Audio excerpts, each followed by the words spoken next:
হবিগঞ্জের চুনারুঘাট উপজেলার বনগাঁও আশ্রয়ণ প্রকল্পের কাছে সরকারি শর্ত ভঙ্গ করে অবৈধভাবে বালু উত্তোলনের অভিযোগ উঠেছে ইজারাদার প্রতিষ্ঠানের বিরুদ্ধে।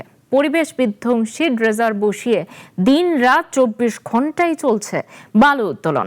এতে ভাঙনের ঝুঁকিতে পড়েছে 160টি পরিবারের বসতভিটা। জাহাঙ্গীর রহমানের রিপোর্ট, জানাচ্ছেন শম্পা আক্তার। সরকারি আশ্রয়ণ প্রকল্প, এখানে মাথা গোঁজার ঠাঁই পেয়েছেন ভূমিহীন ও অসহায় 160টি পরিবার, কিন্তু সেই নিরাপদ আশ্রয়ই এখন পরিণত হয়েছে আতঙ্কের ঠিকানায়। হবিগঞ্জের চুনারুঘাট উপজেলার বনগাঁও আশ্রয়ণ প্রকল্প ঘেঁষেই খোয়াই নদীতে বসানো হয়েছে অন্তত 15টির বেশি ড্রেজার। স্থানীয়দের অভিযোগ, রাজারবাজার বালুমহলের ইজারাদার প্রতিষ্ঠানের সম্মতিতে রাজনৈতিক প্রভাব খাটিয়ে বালু উত্তোলন হচ্ছে। শুধু নদী থেকে বালু তোলাই নয়, প্রকল্প সংলগ্ন 13টি পরিবারের মালিকানাধীন জমিও জোরপূর্বক দখল করা হয়েছে। গ্রামের মানুষে আজকে মনে করেন 10-12 বছর ধরে যাবত তারা জোর পোকা করিয়া জায়গাটা দখল করে নিছে। তবে এটা নিষেধ দেওয়া হয়েছিল, তারপর আর এক ধরনের জোর করে একটা বালুটা তুলছে।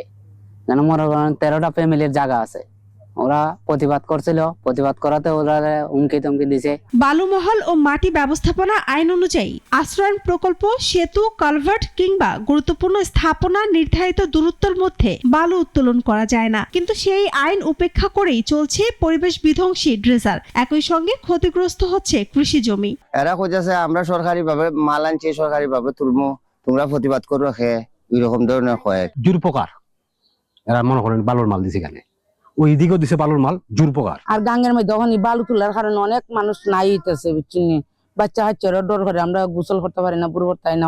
প্রকল্পের একেবারে পাশের অংশে বালু তোলার কথা অস্বীকার করে স্থানীয় ইউনিয়ন জামাতের সভাপতি মোস্তফা হোসেন মোস্তু দাবি করেন, সরকার নির্ধারিত সীমানার মধ্যেই বালু উত্তোলন করা হচ্ছে। এখানে আমরা বালু তুলতেছি, কিন্তু মেশিন আমরা বৈধ জায়গার মধ্যে, সরকারের যে জায়গা নাল নিশানা মারছে এই জায়গার ভিতরে আছে।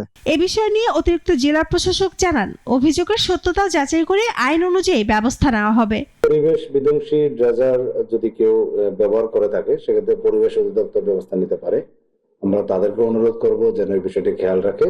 পাশাপাশি আমরা জেলা প্রশাসন থেকে, উপজেলা প্রশাসন থেকে এ ব্যাপারে আমরা আইনগত ব্যবস্থা নেব। স্থানীয় বাসিন্দাদের দাবি, সঠিক তদন্ত করে বালু উত্তোলন বন্ধ করা হোক। শম্পা আক্তার, নাগরিক।